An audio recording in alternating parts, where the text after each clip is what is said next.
Hi everyone, this is Amrita and in today's video I'll be discussing ghee versus butter and which one is better for your health.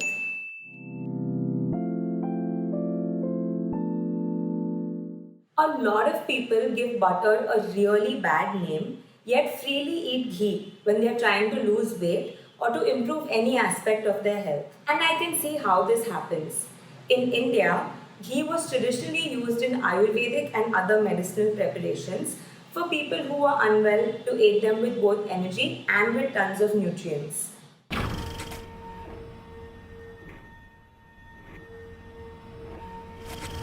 So while ghee is great for you, butter is actually not that bad either. Let me explain. First, let's highlight some of the similarities between ghee and butter.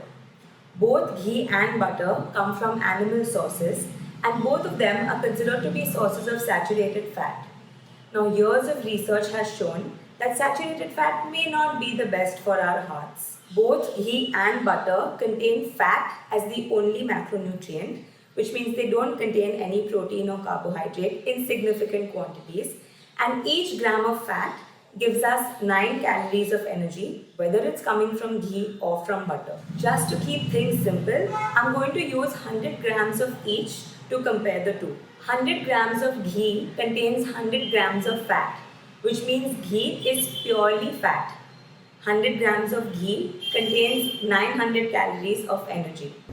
I hate math. It's pointless. On the other hand, 100 grams of butter contains only 81 grams of fat.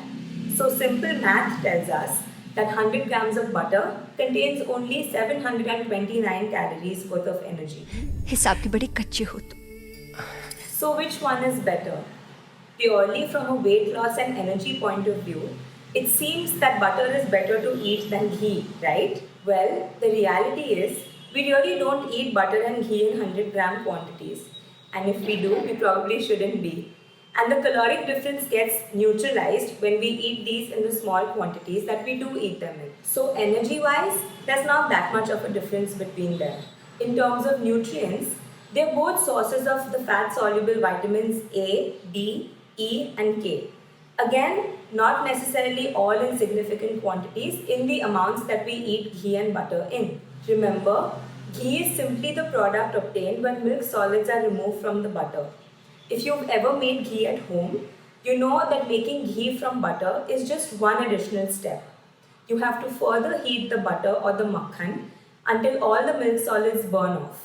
The clear liquid left behind is ghee. So if there seems to be no real difference between ghee and butter, why the love for ghee? Ghee does seem to have a couple of advantages over butter, but these are advantages based on practicality and not so much health reasons.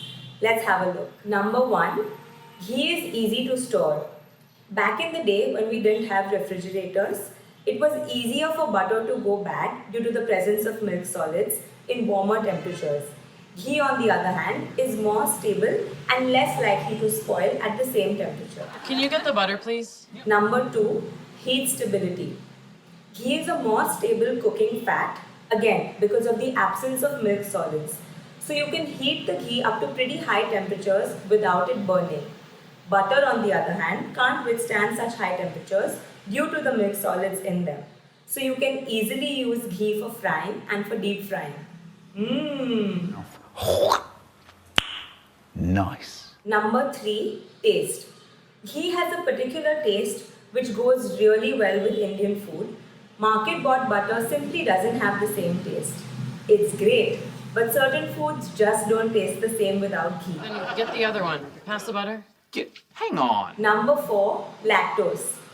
Due to the absence of milk solids in ghee, ghee is missing the milk sugar lactose, which is great for people who have lactose intolerance or any kind of lactose sensitivity. This is a nightmare. How will you ever make a decision? See, I don't know. What should I do? Please pass the butter! That being said, ghee literally has no other added health benefit when compared to butter. They both can serve your health when eaten in the right quantities. It really depends on what your taste preferences and cooking needs are that will help you decide whether to use ghee or butter. For example, you really wouldn't use ghee to make cake frosting, right? So to re-emphasize, too much of either ghee or butter can backfire on your health and neither has too much of an added health benefit over the other. So pick your fat based on your taste preference and share this video with the next person who tells you that ghee is so much better for your health than butter is. That's all for today. I hope you found this video helpful.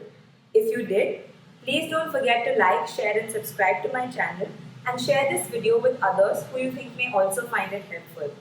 Leave all your comments and questions in the section below and feel free to reach out to me over email or over Instagram. Hope to hear from you very soon. Until then, take care and keep shining.